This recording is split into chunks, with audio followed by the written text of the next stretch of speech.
Esta presentación tiene por título Estado de la marchitez por Fusarium rosacuado tropical en la producción de banano y plátano en el Perú. Esta presentación va a tener el siguiente contenido: importancia del plátano y banano en el Perú, para conocer el contexto y la importancia que digamos, son de estos cultivos dentro de lo que es la seguridad alimentaria y la economía del país. Un estudio actual del Fusarium rosacuado tropical en el Perú, desafíos frente a esta enfermedad, gestión del riesgo fitosanitario que se está realizando, estrategia de investigación y desarrollo, y finalmente termino con reflexiones en torno, digamos, a esta situación frente a esta enfermedad que nos está afectando como país. Entonces voy a proceder.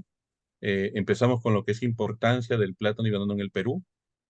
Eh, digamos, Perú, hay casi 160.000 hectáreas de plátano y banano a nivel nacional. De esas, el 70% aproximadamente se concentra en la parte de la Amazonía, en la parte de selva, como llamamos aquí en el país.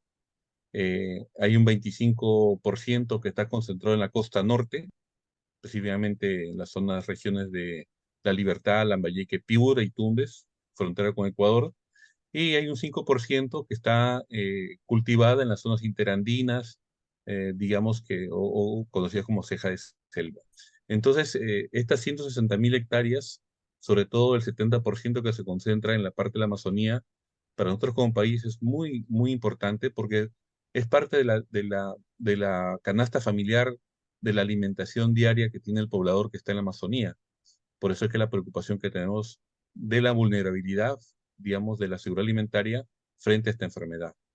De estas 160.000 hectáreas, actualmente nosotros tenemos aproximadamente 9.500 hectáreas de banano orgánico que se exportan desde el año 2000, y estas se concentran específicamente en la costa norte, siendo Piura la zona, la región que tiene la mayor área, seguido de Tumbes, Lambayeque y La Libertad.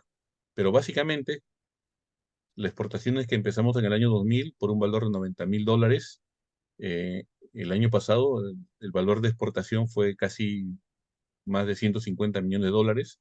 Y es muy importante porque este banano orgánico se está exportando a los diferentes mercados, como el mercado de Estados Unidos, Canadá, al mercado asiático y al mercado europeo. Entonces, y la otra característica importante es que básicamente, digamos, en el caso del banano orgánico, su contexto está basado en una agricultura familiar. Nosotros tenemos más de 9.000 familias que dependen directamente de la exportación de banano orgánico. Entonces, la importancia está básicamente en el comercio local, nacional, de exportación, y sobre todo, nuevamente recalco, en la parte de seguridad alimentaria, que esa es la preocupación que tenemos de la posible vulnerabilidad de las variedades que tenemos en la Amazonía por parte, digamos, frente a esta enfermedad como es Fusarium rosacuado tropical. Variedades, nosotros como INIA, digamos, tenemos en los bancos de germoplasma que tenemos en Quitos, en Tumbes y en Piura, nosotros tenemos más de 55 variedades registradas de banano y plátano, de las cuales, digamos, destacan 10 variedades comerciales que son las que se distribuyen, digamos, en una actividad comercial muy, muy activa, eh, que hay a nivel local y a nivel nacional. De eso, la exportación básicamente que hacemos se da en lo que son los bananos Cavendish, y hay cierta ya experiencias ya que se han empezado ya a hacer las exportaciones de otras variedades, como el caso del bizcochito o dátil, también exportaciones de bellaco, Harton, como lo conocemos, y digamos las otras variedades, como el caso de palillo, morado, eh, isla, manzano, plátano mismo. Juegan un rol muy importante dentro de la economía local y nacional.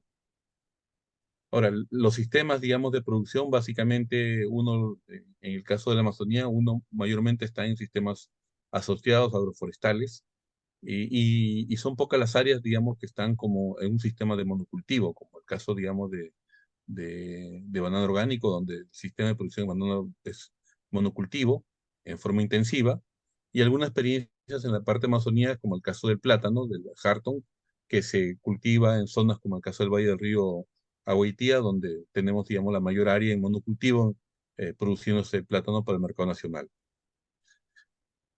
¿Cuál es el estado de fusión recuadro tropical? Eh, a partir, digamos, de la declaración de emergencia fitosanitaria por parte de SENASA, que es el Servicio Nacional de Sanidad Agraria en Perú, básicamente se confirmó en abril de 2021 la presencia de fusión recuadro tropical, convirtiéndonos en el segundo país después de Colombia que dio positivo a esta enfermedad.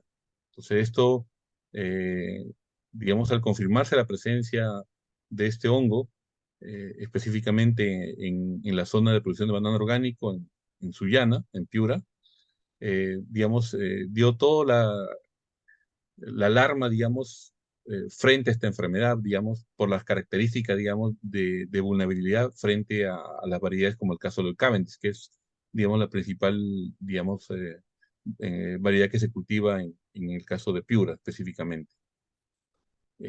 Aquí fue el primer foco que se detectó en la zona de Chocán, cerca, digamos, al sistema, a un reservorio que tenemos que es llamado Poechos. Se hizo la primera detección. Básicamente, si usted ven en todo el área de amarillo, corresponde a toda la área de producción de banano orgánico, que se corresponde al valle del río Chira, que es un río, digamos, de permanente caudal, y básicamente a partir de la reserva de agua que se da en Poechos, todo el agua del sistema de riego se distribuye, digamos, a las parcelas de producción de banano orgánico. ¿Cuál es la característica, digamos, climática específicamente de esta zona, como es Piura, específicamente en la zona productora de banano orgánico? Que es que las condiciones climáticas son de un clima trópico seco, ¿no? Aquí la precipitación pluvial eh, es en promedio entre 150 a 160 milímetros por año, salvo, digamos, los eventos climáticos como tuvimos hace poco en el mes de febrero hasta mayo, donde se acumuló pues más de 1.500 milímetros, que son, digamos, condiciones, digamos, situaciones atípicas, pero, digamos, que, digamos, vamos a ver de que cómo ha afectado, digamos, esta condición, digamos, de lluvias, digamos, atípicas, ha afectado, digamos, la dispersión de esta enfermedad. Actualmente, el reporte que se da, que se tiene en cuanto a esta enfermedad, básicamente SENASA, digamos, en el último reporte que ha dado, nosotros tenemos casi ya cerca a los 300 focos positivos. De acuerdo a esto, a julio del 2023, 265 focos que han dado positivos a fusión recuadro tropical, y lo cual, digamos, corresponde a 198 productores. Como le decía, las principales características en la zona de producción de banano orgánico, que es una agricultura familiar. Los productores básicamente tienen el área de producción está entre 0.25 a 1.5 hectáreas, ¿no? Y uno se pregunta, ¿y cómo hacen para exportar de áreas tan pequeñas? Lo que pasa es que en este proceso, digamos, de exportación que se dio en el año 2000, hubo un proceso también de asociatividad. Entonces los productores empezaron a ver de que la única forma de poder exportar volúmenes de banano orgánico al exterior era básicamente agrupándose, y esto generó de que se formen asociaciones que luego se han ido convirtiendo en cooperativas. Entonces este modelo de asociatividad a través de organizaciones, formando bloques desde 500 hectáreas a bloques, digamos, de 20, 30 hectáreas, ha permitido que los productores puedan exportar, digamos, a estos mercados como les expliqué al inicio. Entonces, cuando se detectó los primeros focos en el año 2021 por parte de SENASA, básicamente, digamos, en el año 2021 el acumulado de focos fue de 82 focos. Luego en el año 2022, básicamente fueron 62 focos. Eh, Luego, en este 2023, son 121 focos, que digamos es una acumulación de 265 focos, y lo cual ha ido afectando a 198 productores. Entonces, si vemos en el gráfico de abajo, vemos las barras en azul donde, digamos, vemos que hay un incremento de los focos a partir de marzo, ¿no? Marzo, mayo, junio. Julio todavía, el reporte todavía no terminó al 100%, pero esto tiene mucha relación con las precipitaciones que empezaron a haber en febrero, de lo que le decía, estas precipitaciones que se acumularon en casi 3 meses, más de 1.500 milímetros, digamos, lo cual generó inundaciones, generó, digamos, que se colapsen los sistemas de drenajes, sin una implantación de banano orgánico y sobre todo, digamos, haya movimiento de suelo por parte de estas inundaciones, sobre todo en los focos, digamos, que en ese momento habían sido reportados por SENASA. Entonces, estas condiciones climáticas extremas de lluvias ha sido, digamos, determinante para que empiece a haber un incremento en la presencia de nuevas plantas y nuevos focos que han dado positivo a esta enfermedad. Entonces, y esto es muy preocupante y esto ya lo veíamos, digamos, con una posibilidad bastante alta de que con esa condición, digamos, de lluvias, de inundaciones, digamos, empiece, digamos, a dispersarse más la enfermedad. Básicamente la zona donde se tiene reportado la presencia de la enfermedad, fusión tropical, por ahora, digamos, está contenido en la provincia de Sullana y dentro de la provincia de Sullana básicamente está a lo largo del valle del río Chira, digamos, están las localidades que están siendo, digamos, que son áreas de producción de banano orgánico y en las cuales han ido reportando la presencia de enfermedades. Básicamente empezamos en Chocán, que es el primer foco, luego Querecotío es la otra zona, digamos, donde, digamos, se tiene un reporte de presencia de plantaciones, digamos, que han dado positivo a esta enfermedad. Luego está la parte de Marca Belica, Ignacio Escudero, pero básicamente y ya hay algunos reportes ya en la parte del Bajo Chira, digamos, que han dado ya positivo. Pero básicamente, por ahora, la enfermedad está contenido dentro de la zona de producción de banano orgánico. Y esperamos que esto siga por mucho tiempo eh, para que no vaya a afectarnos, digamos, otras zonas como tenemos de banano orgánico en el medio y Alto Piura. Y sobre todo la mayor preocupación que tenemos es que esta enfermedad pueda llegar a las plantaciones de producción de banano y plátano que tenemos en la Amazonía, que son más de 145.000 hectáreas de producción. Y como lo voy a repetir, de esa producción depende mucho lo que es la seguridad alimentaria y sobre todo también la parte comercial para el mercado local y nacional. Esto fue en enero del 2023, hasta enero del 2000, febrero, parte de febrero del 2023, las condiciones, digamos, eran típicas, estábamos entrando a un periodo de sequía, específicamente, los focos, digamos, reportados, la presencia de nuevos focos eran bastante, digamos, no muy significativos, pero a partir de las lluvias de febrero, marzo, empezamos a tener estos escenarios, ¿no? De plantaciones inundadas, afectadas, en lo cual el productor, digamos, ha tenido que luchar para poder sacar, digamos, la producción y poder exportar. Y entonces estas condiciones, digamos, de precipitaciones que se dieron en esos meses de febrero, marzo, abril, parte de mayo, afectaron sobre todo focos, digamos, que habían sido intervenidos por parte de SENASA, ¿no? Y esto generando, pues, movimiento de suelo, digamos, por las lluvias e inundaciones, ¿no? Entonces eso ya nos daba un escenario bastante alto de probabilidades de dispersión de la enfermedad y nuevos focos. Estos son, digamos, nuevos focos que están siendo intervenidos por SENASA. Básicamente la intervención es en el área que digamos, SENASA decide intervenir, hace esa intervención, se toman todas las medidas de seguridad, se hace una implementación, un cercado del foco que ha sido a dado positivo, y digamos, esa es la situación actual que tenemos frente a fusión tropical. Ahora, ¿qué desafíos tenemos frente a esta enfermedad como es Fusarium reserva tropical? Tenemos desafíos, escenarios, digamos, que en los cuales, digamos, estamos ya implementando estrategias que nos ayuden a poder, digamos, afrontar esta enfermedad, digamos, con estas características y sobre todo de afectación a una variedad como la que tenemos, como es el caso de Cavendish.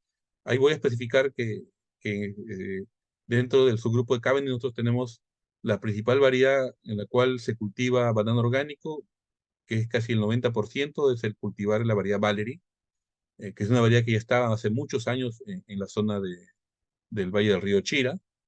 Y luego la otra variedad que en el año 2010 ingresó a Perú fue, digamos, la variedad William, es otro Cavendish, que básicamente esta variedad se cultiva en fincas, digamos, que se han implementado, hay fincas, un grupo de fincas, eso aparte de tener las áreas, digamos, pequeñas áreas agrupadas en asociaciones cooperativas, a partir del año 2010 también hubo inversiones por parte, digamos, de empresas que empezaron a establecer plantaciones que van entre 50 a 200 hectáreas en promedio, que más o menos deben agrupar algo de 1.000 hectáreas. Y una de las principales variedades que establecieron ellos fue básicamente Willand, que es la, digamos, la que predomina bajo esas condiciones de sistema tecnificado, de riego presurizado, sistema de cablevía, digamos, y fincas, digamos, con otra característica, ¿no? Básicamente, la principal variedad que se cultiva, que es cultivada por pequeños productores, es, en este caso, Valerie. Ahora, ¿qué desafíos tenemos frente a esta enfermedad? Uno de los desafíos, que es lo que le comentaba hace un momento, las características, digamos, de la propiedad del campo, digamos, lotes de 0,25 a 1,5 en promedio, y básicamente, al hacer lotes pequeños de producción, digamos, siempre no ha existido, digamos, cercos vivos, ni cercos de alambre que separen cada parcela de cada productor. Básicamente, tenemos bloques, digamos, donde hay bloques de 30, 50 hectáreas, digamos, que no tienen ninguna separación o cercos, digamos, que puedan delimitar el ingreso, movimiento de personas dentro del predio. Entonces, esa es una de las características que tenemos frente, y el sistema de riego que tenemos aquí en el Valle del Río Chile es un riego superficial por inundación, ¿no? No tenemos un riego presurizado, ¿no? A diferencia, digamos, de estas fincas que le comentaba, donde sí el 100% tiene un riego presurizado, sistema de riego por microaspersión o aspersión. Pero básicamente en el caso de los productores con áreas pequeñas, básicamente el sistema de riego es un sistema de riego por inundación superficial y, digamos, proviene del reservorio de Poecho, ¿no? Entonces se activa la distribución del agua, y este sistema y los turnos de riego, digamos, se dan de acuerdo a las cuotas o cuando le va a tocar el sistema de regar, digamos, la plantación. Y el sistema de riego que se da dentro de la plantación, básicamente de banana orgánica y productor, para poder tener una eficiencia en cuanto a riego, el campo, la parcela de banano lo tiene dividido en pozas, ¿no? Unas pozas, digamos, de riego, que le permite hacer un riego, digamos, controlado a partir, digamos, al momento que le toque la cuota de riego. Esa es una de las principales características. Estamos frente a una agricultura familiar de pequeña área que se está exportando. Este es el tema de riego superficial por inundación. Básicamente tenemos un riego superficial que, digamos, va con unas frecuencias que pueden variar pues, de una semana a 3 semanas, dependiendo, digamos, de la cuota de riego. Y, digamos, esta inundación, digamos, básicamente se da por medio de pozas de riego, ¿no? Entonces, ese es un desafío porque básicamente de todo el área, solamente el 90% de productores tienen este sistema de riego por inundación, ¿no? Hay un 10% que tiene sistema de riego presurizado. El otro desafío tenemos bioseguridad. O sea, cuando nosotros hablamos de bioseguridad basada en la experiencia, digamos, de fincas en Asia específicamente, o en Oceanía, digamos, estamos hablando de fincas, digamos, que son fincas grandes, ¿no? Fincas desde 5 hectáreas, 50 o 100, 200 hectáreas, donde poder implementar bioseguridad, como es la adecuación físicas, infraestructura, equipamiento, es bastante, digamos, eh, no fácil, pero yo creo que más eficiente, porque, digamos, se tiene áreas grandes donde uno puede implementar la infraestructura, puede verificar los procedimientos, y también la parte documentaria sí se está cumpliendo la bioseguridad, ¿no? Y básicamente se tiene un punto de entrada, digamos, a ese predio, y, digamos, el nivel de bioseguridad. Ahora, ¿qué pasa qué podemos hacer con pequeñas áreas, como le decía, de 0,25 a 1,5, donde los cuales no existen por muchos, desde que se empezó a establecer banano orgánico, cerco de separación entre los predios? Entonces, ¿qué hacer ahí? ¿Cómo implementar? O sea, empezar a implementar cercos, alambres o cercos vivos en cada predio de 0,25 o 1,5. O sea, si uno va al aspecto de costo y la parte, digamos, de habilitación, básicamente se vuelve bastante complejo poder aplicar este modelo de bioseguridad para fincas grandes a fincas pequeñas. Entonces, estas son las características que tenemos. O sea, cómo implementar bioseguridad para pequeñas fincas donde básicamente los predios están separados, los lotes de 0,25 están separados, y no existen cercos, digamos, vivos o cercos, digamos, físicos, como el caso de alambres u otra forma de poder separar. ¿Cómo implementar bioseguridad?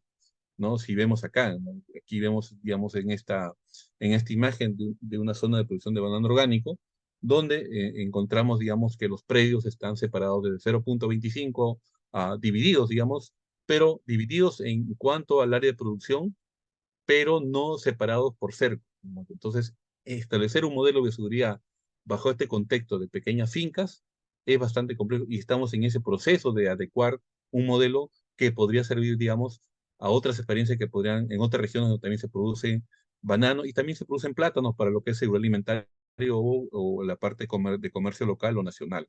En el año 2019 nosotros, digamos, como INIA empezamos a hacer un trabajo con el apoyo del doctor Charles Taylor, el doctor Delgado, donde, digamos, básicamente trabajamos en poder hacer un análisis de cómo estaba la bioseguridad, digamos, en zonas, digamos, de producción de plátano y banano, ¿no? Hicimos una evaluación en la zona de la Amazonía, en la selva, cómo estaban las características y vimos mucha vulnerabilidad dentro de este análisis de riesgos que hicimos, ¿no?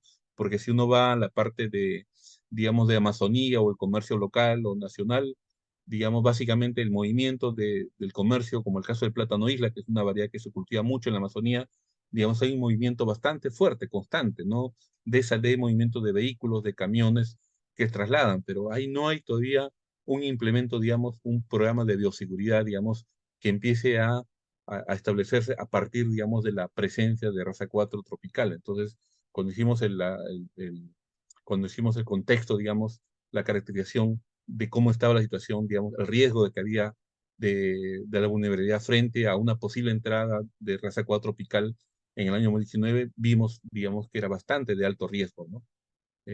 Igual, digamos, a nivel de pequeñas fincas, ¿no? Igual en el aspecto, digamos, en la costa norte, donde, digamos, los productores, las organizaciones tienen diferentes centros de empaque, y aquí es importante empezar a hacer una gestión territorial, ¿no? De empezar a agrupar y pensando en cómo empezar a agrupar estos y a ir armando bloques, digamos, que podrían ayudarnos en este proceso de bioseguridad, de implementación de bioseguridad, ¿no? Eh, el otro desafío y riesgo que tenemos es la parte de uso de semilla de calidad. Todavía, en el caso de Costa Norte, todavía, si bien cierto, no hay ahorita un incremento de áreas nuevas, todavía es muy bajo. eh, Hay renovación de plantaciones, pero todavía se sigue haciendo uso de semillas provenientes de, digamos, de hijuelos, de cormos, como llamamos, pero si uno va a la parte amazónica igual, también hay un intercambio fuerte de semillas, de hijuelos, sobre todo, para las nuevas plantaciones en la parte de las nuevas áreas de producción de plátano o de banano. Entonces, esto se convierte en cómo desarrollar un modelo de bioseguridad. Estamos en ese proceso también de empezar a ofertar, digamos, empezar a producir comunidad y ofertar plantones, digamos, por ahora de variedades que son susceptibles, pero que podrían ir, digamos, primero provenientes de laboratorio y a la vez también deberían ir, digamos, enriquecidas con microorganismos. Y estas saliesen, digamos, a campos, pero teniendo la seguridad que no provienen de campos afectados por fusión tropical y a la vez también el sustrato esté enriquecido con microorganismos que ayudasen a, digamos, a crear condiciones, digamos, de no ser afectados frente a esta enfermedad. Entonces, esa es una situación, digamos, que creo que también se da a nivel de varias regiones en el continente y en otros lugares, donde todavía el intercambio en la agricultura familiar todavía sigue siendo, digamos, de alto riesgo con el uso de semillas no provenientes de viveros certificados o laboratorios certificados. ¿Para qué estamos en el aspecto de gestión de riesgos fitosanitarios? En el aspecto de gestión de riesgo fitosanitario, digamos, hay diferentes entidades públicas, privadas, organizaciones que han empezado a implementar, sobre todo SENASA como Servicio Nacional de Sanidad Vegetal, ¿no? Entonces, SENASA, digamos, a partir, digamos, de la confirmación de la presencia de fusión tropical, ha empezado a activar ya acciones como es vigilancia fitosanitaria, contención de la plaga, que por ahora lo tenemos en la provincia de Sullana. Está desarrollando un control de incursiones eliminando focos, ¿no?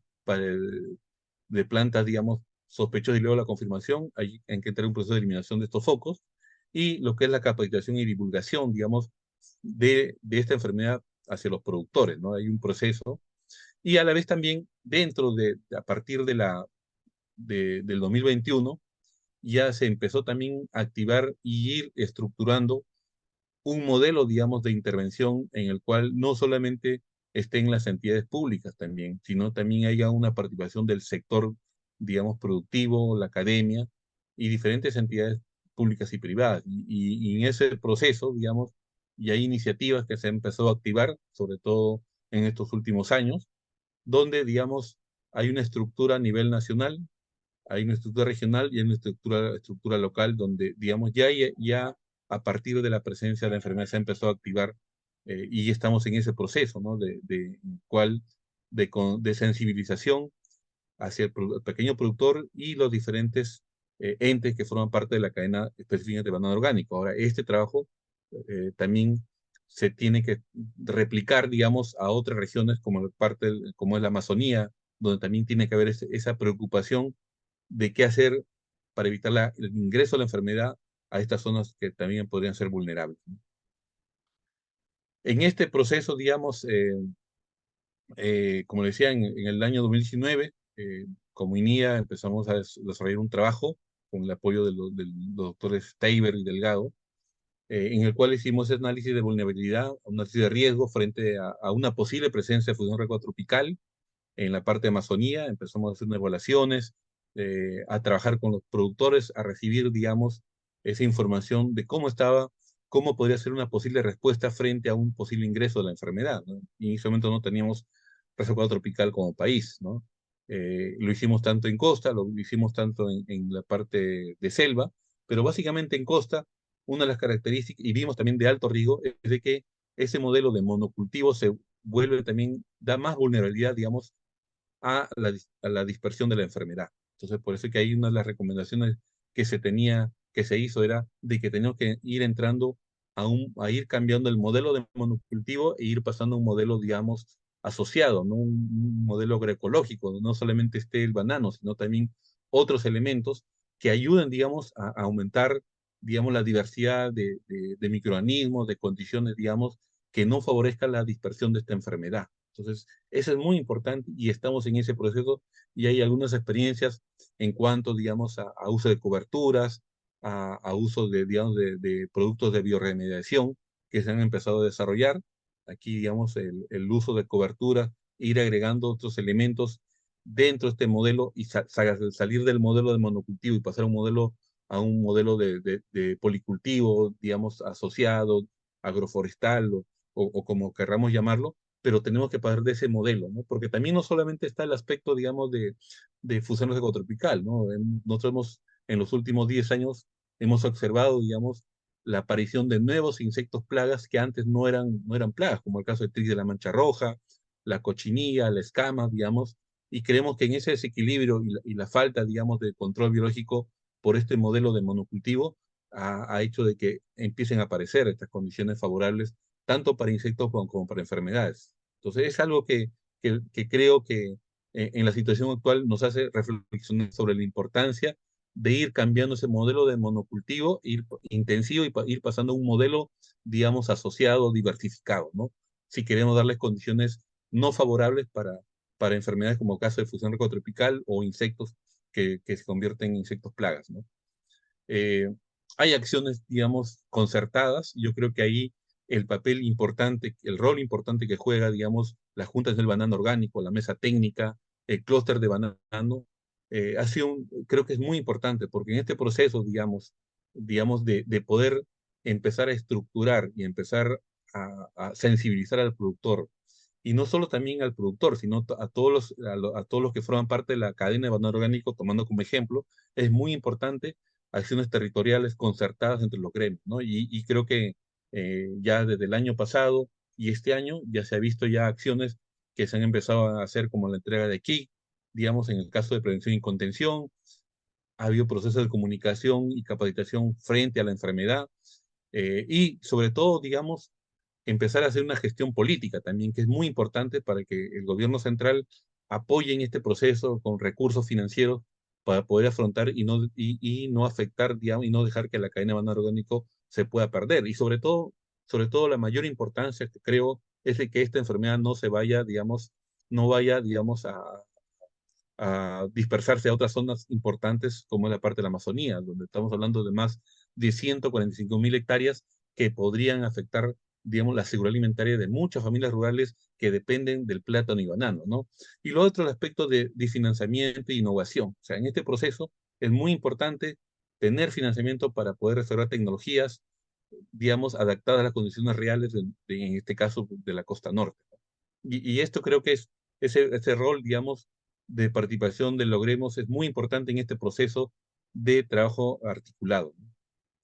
Hay experiencias como el caso de la CLAC, a través de biofábricas. Esta experiencia ya ha venido hace algunos años, igual CEDEPAS, igual, digamos, Solidaridad han estado trabajando, pero creo que el impulso que está dando la CLAC a partir, digamos, de suelos supresivos frente a fusionador ecotropical es una estrategia muy importante sobre el cual, digamos, estamos ya también empezando a articular para que se puedan, digamos, convenir acciones que ayuden, digamos, al pequeño productor a empezar a usar, digamos, bioremediación, ¿no? Y a partir de esta experiencia de biofábricas que están elaborando estos bioproductos, ¿no?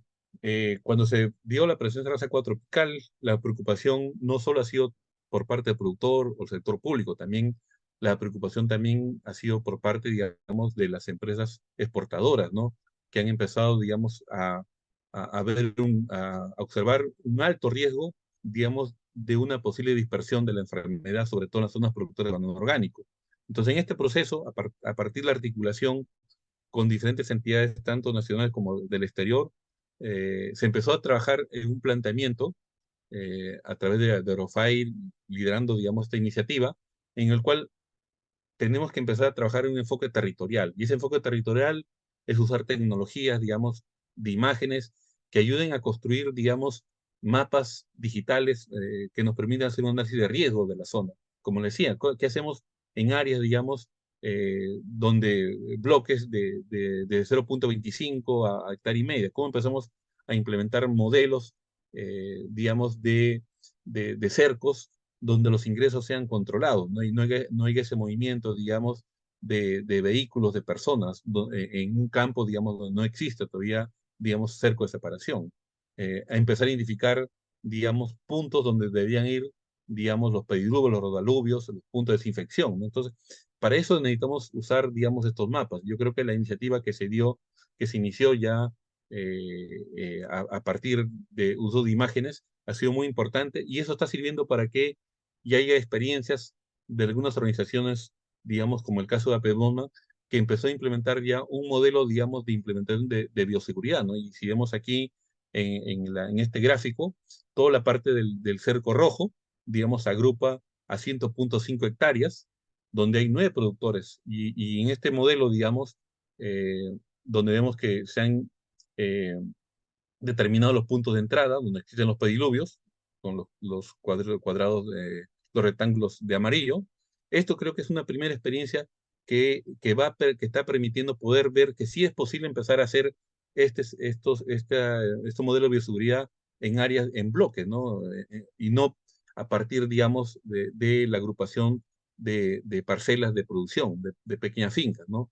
Y esto, digamos, si vemos ya empezó a establecer tarjeta de bioseguridad, la entrada, digamos, de estos bloques cercados, y se ha implementado a establecer cercos de bioseguridad con el caso del uso de alambre de púas, ¿no? Donde, digamos, permite poder cercar todas estas 7.5 hectáreas y establecer los puntos de entrada. Entonces, ese modelo ya nos está permitiendo poder empezar a costear cuánto cuesta, digamos, el metro lineal de implementación basado en este modelo de cercado de bioseguridad, o también podemos pensando en un cerco vivo, pero yo creo que estas iniciativas, a partir, digamos, de lo que está del uso de imágenes y de la experiencia, digamos, en este caso de la cooperativa Pedoma, es un modelo que se va a empezar a tener que replicar para poder afrontar y poder controlar y poder implementar, digamos, bioseguridad, digamos, adaptada a pequeñas fincas.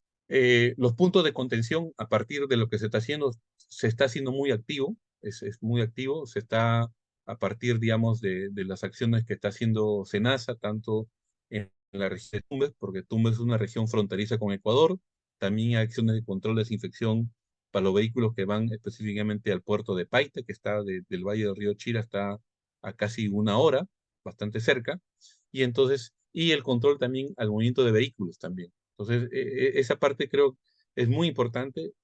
Igualmente, estamos conscientes que requiere más implementación y esto va a ser un proceso que se va a tener que dar, y no solo con el apoyo del sector público, sino también con el apoyo del sector privado, para poder tener un mayor control, una mayor desinfección, ¿no? Digamos, de los vehículos que están entrando a la zona de producción de banano orgánico, ¿no? Las capacitaciones han sido muy importantes. en cuanto, y esto se sigue haciendo, para poder sensibilizar al productor o al consumidor o al miembro de la cadena de banano orgánico sobre el impacto de esta enfermedad, ¿no? De poder, digamos, estar conscientes que no es una enfermedad, digamos, bastante sencilla, es muy compleja y sobre todo estas condiciones de vulnerabilidad, ¿no? Y esta sensibilización no solo se está dando a nivel, digamos, de la zona productora de banano orgánico, sino se está haciendo a nivel nacional, sobre todo en las zonas principales de producción de plátano y banano, ¿no? El control de incursiones, básicamente, a partir de la confirmación, digamos, en laboratorio, de la presencia, digamos, positiva de que da una planta a reserva tropical, inmediatamente se activa, se hace la intervención por parte del equipo de SENASA y se hace un cercado de ese foco y se empieza a hacer un monitoreo, digamos, un mantenimiento de estos focos que han sido intervenidos por parte de SENASA, ¿no? Esta articulación, digamos, de fusión tropical, si bien hay una articulación que se está dando ya local, a partir de iniciativas como el caso de la Municipalidad de Sullana, que empezó a activar, digamos, acciones frente a esta enfermedad, también hay a nivel el gobierno regional de Piura, a nivel nacional, pero también ha habido una intervención por parte a nivel internacional, ¿no? Y el apoyo que ha habido por parte de la FAO, de la comunidad andina, del CIA, de Biodiversity, ha sido muy importante en este proceso y sigue habiendo, ¿no? La cooperación alemana, en este proceso de cómo afrontar a partir de la experiencia de otras regiones hacia la experiencia, digamos, como país que estamos y qué acciones hacer frente a esta enfermedad desde lo que son KIC, la parte de comunicación, la parte, digamos, de implementación, digamos, de infraestructura frente a esta enfermedad y sobre todo, vuelvo a repetir, la mayor preocupación se da también a la zona de mayor área de producción de plátano y banano que está en la parte amazoniana. Ahora, ¿qué estrategias de investigación y desarrollo se están desarrollando? Eh, Tuvimos la oportunidad de poder participar en el 2019 en esta reunión que se dio con apoyo del BIG, de Fontagro y también de Agrosavia en Colombia, en Bogotá, donde, digamos, la participación de diferentes investigadores eh, de los centros de investigación, de los centros de sanidad, fue muy importante porque permitió elaborar una agenda para la prevención y manejo de brotes de esta enfermedad. Y creo que dentro de la lista de como es evaluación de germoplasma, manejo integral de cultivo, desarrollo de método de diagnóstico, manejo de suelos, supresión y contención, evaluación de desinfectantes, epidemiología, semilla sana, capacitación de recursos humanos, sigue siendo una agenda, digamos, que está bastante, digamos, vigente todavía. Y eso lo hemos podido ver en las reuniones que han habido este año, digamos, en abril, en Cali, en Colombia, donde nuevamente se ha vuelto a convocar a investigadores, representantes de servicios de sanidad agraria, a poder a convocar y poder empezar a ver cómo y actualizar la agenda, ¿no? Y vemos que los puntos de la agenda siguen ahí activos y nos hemos dado cuenta que hay experiencias muy importantes que hay que compartirlas a partir de la presencia de raza cuatropical en Colombia, en Perú y Venezuela, ¿no? Y la experiencia en otros continentes. Entonces, eso es muy importante porque permite una actualización y a la vez una vinculación entre los países, digamos, de qué hacer frente a esta enfermedad si una vez está presente, ¿no? Y eso ha habido ya acciones que se han ido haciendo en los siguientes meses, en reuniones que han habido, digamos, en este proceso, digamos, que hemos tenido, digamos, de trabajo conjunto con Colombia, a través de Agrosavia, INIA, ¿no? SENASA, el ICA, donde, digamos, ha habido intervención, envío de personal para poder capacitarse, digamos, frente a esta enfermedad y sobre todo ir viendo qué acciones podrían adecuarse a una pequeña agricultura, ¿no? Entonces, eso es para nosotros muy importante en este proceso de seguir teniendo una agenda de investigación bastante activa, ¿no?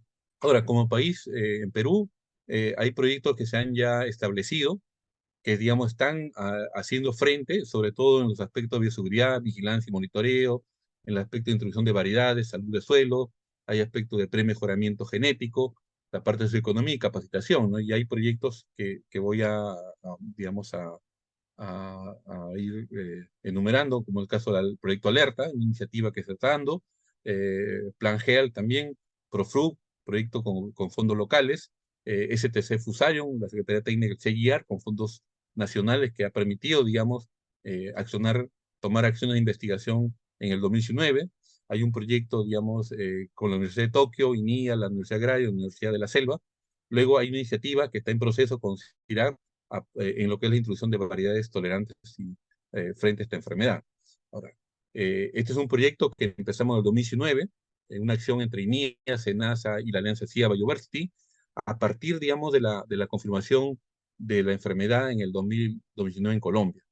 Pero es importante recalcar que ya veníamos haciendo acciones desde el año 2011, ¿no? A partir del primer congreso de Musalá que se dio en Sullana específicamente, fue el primer congreso donde de las presentaciones que hubieron 5 ponencias orientadas a lo que era fusión de tropical. O sea, del 2011, a través de Musalac, de la red de investigación de Latinoamérica que tenemos en Musalac, ya se estaba viendo la importancia o el impacto y el riesgo que podía haber la enfermedad, digamos, si entrase al continente americano. O sea, eh, y este proyecto, digamos, el proyecto que se hizo con fondos de la Secretaría Técnica de CIAR en el 2019, tenía eso, ¿no? Empezar a hacer acciones de prevención frente a esta enfermedad. Y esto permitió, digamos, a dar un acompañamiento a los centros, a INIA, SENASA, frente a esta enfermedad. Y esto permitió poder rápidamente, con recursos propios, poder, digamos, y la capacidad ya científica, poder confirmar la presencia de esta enfermedad, ¿no? Y hacer el primer reporte de presencia de fusión ecotropical en el Perú. Luego este proyecto también nos ha permitido, dentro de las diferentes acciones de comunicación, de capacitación que hemos tenido haciendo en cuanto a variedades, en cuanto a raza ecotropical, ha sido también lo que es la colecta de microorganismos. Hemos entrado en este trabajo de colectar microorganismos en los bancos germoplasmas y Iquitos, en la zona de producción de banano orgánico, y esto nos ha permitido, a partir de la colecta de hongos y bacterias, poder identificar, digamos, 7 cepas, digamos, de tricoderma que bajo condiciones in vitro han mostrado, digamos, eficiencia en cuanto al control de fusario. Y eso es muy importante porque esto nos va a permitir, digamos, a partir de la colecta de microorganismos locales, nativos, poder, digamos, empezar a desarrollar ese control biológico frente a esta enfermedad. Entonces, eso es muy importante dentro de los aportes de este proyecto que se empezó en el año 2019, ¿no? Y que actualmente el equipo de, el área de microbiología que tenemos en INIA está trabajando actualmente en poder, digamos, desarrollar las acciones de control biológico frente a esta enfermedad, ¿no? De ahí, a través del proyecto Profug, hemos estado haciendo acciones, digamos, de evaluación, de epidemiología, usando en ese momento, digamos, Fusaron raza 1, ¿no? Pero evaluando, digamos, las características de comportamiento frente a esta enfermedad de las variedades, digamos, vulnerables, ¿no? Este proyecto es el proyecto SATREF, que es un proyecto que les mencionaba con fondos de la cooperación japonesa, la Universidad de Tokio, y universidades como la de La Molina, la Universidad de la Selva, y el INIA, que está en ese proceso, digamos. Y este proyecto, la característica importante del proyecto es que es un proyecto que se está desarrollando en la parte de la selva, ¿no? En la parte de la Amazonía, donde básicamente es crear un sistema de alerta frente a esta enfermedad, digamos, y hay acciones muy importantes de lo que es monitoreo con uso de imágenes aéreas a la introducción de evaluación de variedades y al aspecto del control biológico, ¿no? Entonces, para nosotros es un proyecto muy importante porque está enfocado en la parte de Amazonía específicamente, ¿no? Este es el proyecto Alerta, es un proyecto que está siendo financiado por la cooperación alemana a través de la GIZ, ¿sí? Y es muy importante porque este es un proyecto que se trabaja en tres líneas, ¿no? La parte de prevención, la parte luego está usando imagen satelital, luego está la parte de manejo inteligente, digamos, frente a la enfermedad. Estamos implementando ya estudios de epidemiología, evaluación de control biológico, y hay un tercer componente que es la diferenciación de variedades, y estamos en este proceso ya en la introducción de variedades, digamos, como el caso de Formosana 218, y variedades que van a ser prohibidas por CIRAC también. Y el otro aspecto, el aspecto de socioeconomía. Aquí ya hemos empezado eh, ya hace algunas semanas, empezar a hacer ya unos trabajos en campo con los productores afectados por fusario ecotropical y no afectados, para poder empezar a identificar, a empezar a intercambiar y a recibir, digamos, y a medir el impacto de afectación a aquellos productores que han sido afectados por la enfermedad y aquellos que no están siendo afectados, ¿no? Entonces, pues, esta parte de su economía es muy importante porque nos va a permitir poder hacer una caracterización de ese impacto que hay de esta enfermedad dentro de la economía, digamos, de las familias que producen banano orgánico. Eh, Estamos usando dentro de este proceso tecnología digital para poder haciendo monitoreo de los focos que nos permitan ir viendo en tiempo y en espacio cómo va esta dispersión. Esto es lo que les mencionaba, estamos haciendo a partir del laboratorio del área de microorganismos del INIA, haciendo ya un proceso, digamos, de aislamiento, de identificación de tricodermas, y ahí donde hemos encontrado 7 tricodermas muy eficientes bajo condiciones in vitro frente a esta enfermedad. Básicamente el equipo liderado por la bióloga Aura García es la que está trabajando, y creemos que en este proceso, digamos, de estrategia frente a esta enfermedad, no solamente está el aspecto de variedades, sino también está el aspecto de control biológico y de seguridad. O sea, esa suma de acciones nos pueden ayudar a minorar el impacto de esta enfermedad.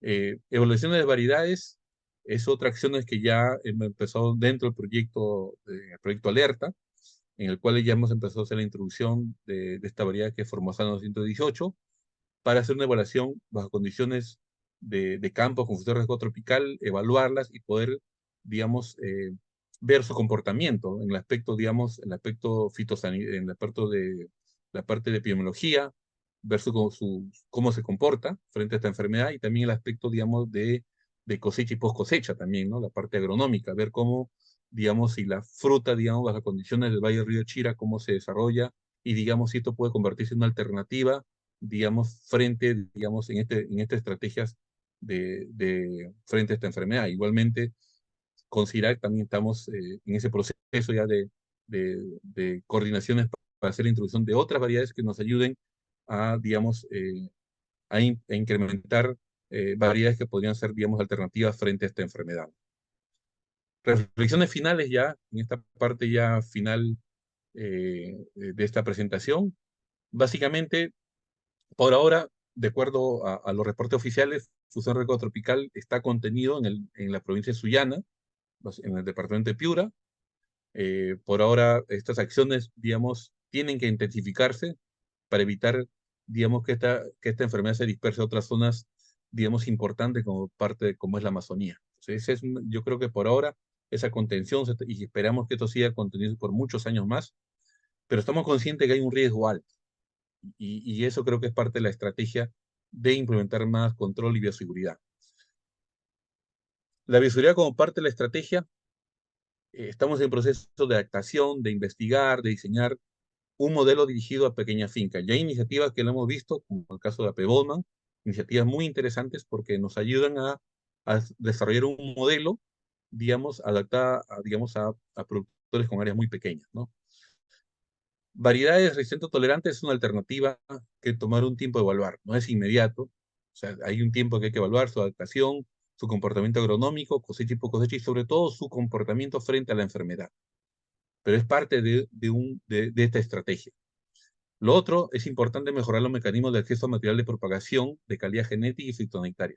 Eso es muy importante. Nosotros ya como INIA, ya estamos en un proceso de implementación de un laboratorio de biotecnología en la zona que va a permitir poder producir por ahora variedades, digamos, las variedades locales, pero enriquecidas con microorganismos, y que el productor, digamos, acceda a material limpio, a material sano. Y eso mismo es lo que, digamos, se va a promover en otras regiones. Es muy importante fortalecer la alianza pública y privada. Eso es muy importante. En este proceso, una de las lecciones que se aprendió a partir, digamos, de la confirmación de la presencia de riesgo tropical, que si no hay una articulación entre la parte pública y privada, no se puede avanzar. Y sobre todo, en una preocupación de una afectación a la cadena de valor orgánico muy importante para nosotros como país, pero también una vulneración, digamos, a la producción, digamos, de plátano y banano que hay en la parte de Amazonía, más de 145.000 hectáreas, que muchas de ellas sirven para la alimentación familiar. Esa es la parte que nosotros, digamos, estamos muy conscientes de ese alto riesgo que podría haber de esta enfermedad. Luego es importante, digamos, hacer esa gestión territorial nacional, y creemos que entre países también. Eso es muy importante, sobre todo cuando hay países fronterizos que de repente tenemos cultivos comunes que podrían, digamos, ponerse en riesgo. Yo creo que esa articulación entre países es muy importante. Es muy importante. Y finalmente, creo que debemos de promover programas regionales de investigación, desarrollo e innovación frente a esta enfermedad. Esta enfermedad ya entró a América en el 2019 y de esta va a seguir por muchos años. Todavía, por ahora, son 3 países que han dado positivo, Colombia, Perú y Venezuela, pero hay un alto riesgo. Por diferentes razones hay un alto riesgo de que esta enfermedad se empiece a dispersar a otras regiones importantes de otros países. Esperemos que esto tome mucho tiempo, pero estamos conscientes que se va a dar. Por eso es que es importante fortalecer estos programas regionales de investigación, desarrollo e innovación en América Latina y el Caribe. Yo creo que la experiencia de Colombia, de Perú y la de Venezuela puede servir, digamos, en esta estrategia de evitar el ingreso de esta enfermedad a países importantes que hay en América Latina y el Caribe. Ya dejo espacio a preguntas. Ok, gracias, Juan Carlos. El señor Juan Osorio indica que las fotos con plásticos que presentaste al inicio de la presentación son medidas de contención de los focos. ¿Se tiene alguna experiencia con la solarización? Bueno, lo que se presenta es un procedimiento que está, digamos, regulado. En este caso, digamos, cuando, digamos, SENASA confirma la presencia de la enfermedad a partir de una planta, digamos, que da positiva, se hace una intervención en un área determinada, en este caso es 5 por 5 metros, y ahí se procede a hacer una eliminación, digamos, un corte de toda la parte de biomasa, y se hace aplicación, digamos, en este caso de urea, ¿no? Y luego, digamos, con el uso de un plástico, digamos, es cubierto, Y ahí se queda el y esto plástico. produce condiciones, digamos, de descomposición rápida de la enfermedad. Lo que se busca con eso es evitar, digamos, que quede residuo vegetal que pueda ser un foco, digamos, de dispersión de la enfermedad. O sea, que no quede foco. Ese es básicamente el fin, digamos, que tiene ese procedimiento que ya está, digamos, regulado fitosanitariamente y es el procedimiento que se ejecuta, ¿no? Muchas gracias. AAPPS pregunta, ¿con qué productos se realizan los tratamientos y con qué frecuencia se presentan los focos? Bueno, no hay, miren, actualmente la presencia de los focos, si ustedes ven en el cuadro que les mostré, hasta antes de las lluvias del mes de febrero, marzo, los reportes de focos era bastante bajo, o sea, podían aparecer un foco, 2 focos a la semana o tomar un buen tiempo, no aparecer. Pero luego de las lluvias y las inundaciones que tuvimos entre febrero, marzo y abril, si nosotros vamos, miramos eh, hay un cuadro que había puesto casi en la parte inicial. Vemos ahí que, ahí está. Por ejemplo, miren, si miramos ahí en este reporte que hizo, que oficial de SENASA, por ejemplo, en enero teníamos 10 focos reportados, febrero 8 focos, marzo tuvimos 18, ya empezaban, todavía cierra con abril 9, pero las lluvias que se dieron entre febrero y marzo favorecieron aparentemente, o sea, eso es lo que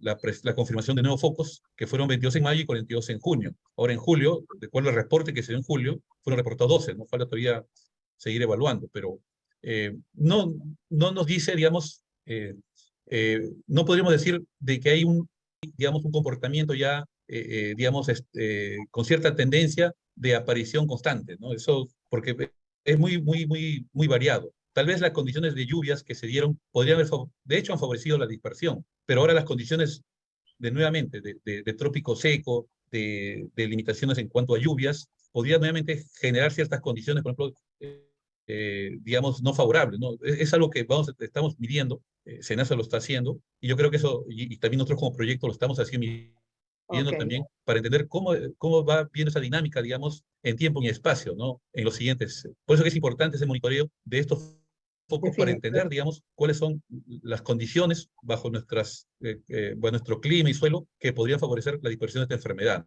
Sí, y tenemos que entender que es una enfermedad que es relativamente nueva para nosotros. En cada lugar se va a expresar de manera diferente. Juan Carlos, Ana Marta Cuellar pregunta, ¿cómo han logrado realizar la contención y el manejo de estos brotes a pesar de las condiciones del cultivo, las condiciones climáticas y orografía del lugar y en general para la producción del banano en Perú? Bueno, yo creo que hasta ahora, como le decían otros, de acuerdo al reporte de SENASA, por ahora los reportes que se dan está, digamos, en la provincia de Sullana. Yo creo que los aspectos, digamos, inmediatas de emergencia que se dieron, de empezar a difundir, empezar a controlar, digamos, ha dado resultados, está dando resultados, pero creemos que todavía podemos ser, eso puede incrementarse más todavía. Y yo creo que también la otra parte, el entendimiento por parte del sector productivo de la importancia de esta enfermedad y del impacto que podría darse a nivel productivo que se está dando, yo creo que también está ayudando a que el productor entienda. O sea, aparte que estamos también en un escenario donde un modelo de seguridad para pequeñas fincas, no, como le voy a repetir, no existe, ¿no? Un modelo, sí. Estamos recién construyendo. Y Sí, en esa línea también está Colombia, estableciendo ese también, modelo. digamos, así es. Exacto. Sí, también Entonces, queremos yo darle creo que es necesario seguir estudiando esta enfermedad, porque estos resultados van a ser muy importantes para los otros países que no tienen la enfermedad también, de cómo poder, y eso, como le decía en parte de la presentación, a nosotros nos ayuda también el hecho de esa relación directa con Colombia también, como primer país, y yo creo que también eso también va a ayudar mucho también a Venezuela también, que hay en ese muchas proceso de fincas contención. así en Es América complicado, o Latina. sea, sería bastante, así es, así es. Sí, queremos también darle un saludo muy especial a Miguel, al doctor Miguel Dita, eh, quien está aquí preguntando qué instituciones, además de SENASA e INIA, tienen trabajos, proyectos actualmente en terrenos en las áreas afectadas en Piura. Y yo creo que eh, eh, ha costado, digamos, implementar proyectos, pero había iniciativas, como yo lo expliqué al inicio, que a partir de la alerta, primero hay que hacer digamos, hacer un recordatorio, digamos, que la agenda de investigación, la agenda, digamos, de fusión reserva tropical, lo tenemos de hace muchos años ya. En el 2011 tuvimos la primera reunión de Musalac en Sullana, donde tuvimos Así la es, presencia de así Mildred y fue. muchos representantes, y de todo el congreso, que fue el primer congreso para América Latina y el Caribe de Musalac, hubieron un buen número de ponencias orientadas a fusión tropical, o sea, desde el 2011. De ahí, en todos los congresos de CIBAN, Congreso Internacional de Banano Orgánico, organizado por la cadena de Banano Orgánico en Piura, también han estado parte de la agenda fusión tropical.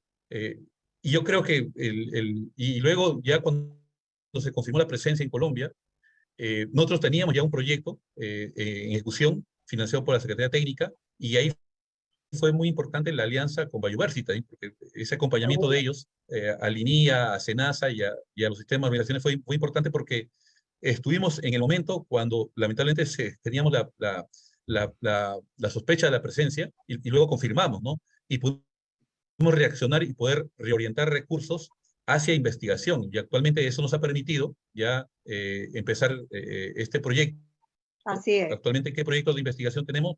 Tenemos este proyecto Alerta, financiado por la Cooperación Alemana, hay un proyecto con la Cooperación Japonesa, hay proyectos hay iniciativas que se están empezando a poner en agenda, pero creo que lo importante es que se ha iniciado, ¿no? Y yo creo que el compromiso que tiene que haber también por parte del sector productivo, también, porque si nosotros queremos, digamos, desarrollar tecnología, tenemos que tener los recursos financieros y aparte el compromiso también del sector productivo también, porque poder, digamos, desarrollar una alternativa inmediata toma un tiempo y se requiere investigar. Y yo creo que ahí el rol que han jugado, digamos, iniciativas como el caso del Fondo de Fontagro, el Big FAO, GIZ, digamos, y Plan GEAL, Ok. están orientados hacia eso, ¿no? De poder ayudarnos en esta agenda y sobre todo en una agenda regional, digamos, que responda a la preocupación y a lo que está pasando en Sí, América sí. Latina y el Caribe. Muy bien, muy bien. Muchas gracias. Juan Carlos, me pregunta Juan Carlos Rodríguez, te pregunta, ¿cuál es la diferencia en la dispersión del patógeno con relación a Ralstonia, considerando el tipo de cada uno? Si tienen alguna. Rastonia no tenemos nosotros acá. Ok, O sea, en el caso de Perú, la única zona reportada de Rastonia es en una localidad en la región de Loreto, frontera con Colombia. ok. Y Carlos, Después no ha sido reportado en ninguna otra zona productora de plátano y banano en el Perú. pues qué bueno, qué bueno. Eh, Carlos Armijo quiere saber si el control biológico, tales como aplicaciones de Trichoderma spp y Pseudomonas y Bacillus spp, es uno de los mecanismos de control o mitigación del hongo. Y bueno, en este proceso de control biológico, nosotros nos hemos, bueno, el trabajo que se ha desarrollado se ha orientado al uso de tricodermas. Justamente se hizo una colecta de tricodermas nativas en Piura. Lo hicimos, digamos, y esto nos ha permitido hacer un aislamiento, digamos, y unas evaluaciones a nivel in vitro. Y estas, de las que han sido seleccionadas, son, digamos, las que van a entrar en un proceso de multiplicación y van a ser, digamos, entregadas, multiplicadas a través del laboratorio de control biológico de SENASA para ser entregadas a los productores, pero también a la vez estamos también paralelamente haciendo los estudios de evaluación también de volumen, frecuencia, no solo de tricodermas, sino también de otros microorganismos que puedan tener características, digamos, de control. Okay. ¿Y han utilizado desinfectantes de suelo como Dasomet para el control de Fusarium? No hemos todavía usado. Aquí me preguntan si Fusarium se ha reportado también en plátano, y aprovecho para si es tan susceptible como el banano. Sí, creo que entendí, si fusión se ha reportado en plátano. En plátano, si tienen reportes de casos ocurridos en plátano. Bueno, nosotros como país no tenemos reportado todavía. No, justamente dentro de los trabajos de investigación vamos a establecer unos trabajos de investigación para evaluar la resistencia o tolerancia o susceptibilidad de plátanos, digamos, frente a fusión RC4 tropical. Recién lo vamos a hacer. ¿Qué cantidad de materia orgánica tienen los suelos infectados? ¿Qué cantidad se debería aplicar? Bueno, también igual, o sea, no tenemos todavía, digamos, información, digamos, evaluada, validada de dosis, pero también está dentro del estudio que estamos empezando a Muy bien. realizar el uso, digamos, de enmiendas orgánicas también, que pudiesen ayudar, digamos, a que sea un suelo, digamos, que no dé predisposición a la enfermedad. Ok. Sí, muchas gracias. Quiero mencionar que Rommel León indica que en Colombia ellos sí han tenido síntomas de la enfermedad en plátano también. Tal vez no tan severo como en banano, pero en plátano también. Y me dice Juan Carlos Rodríguez, que te preguntó ahorita de la Ralstonia, es que su pregunta no era si tenían o no Ralstonia, era la diferencia en la dispersión entre una y otra. Bueno, como decía, nosotros no tenemos la presencia de la Ralstonia, pero Sí, no puedes saber eso, es verdad.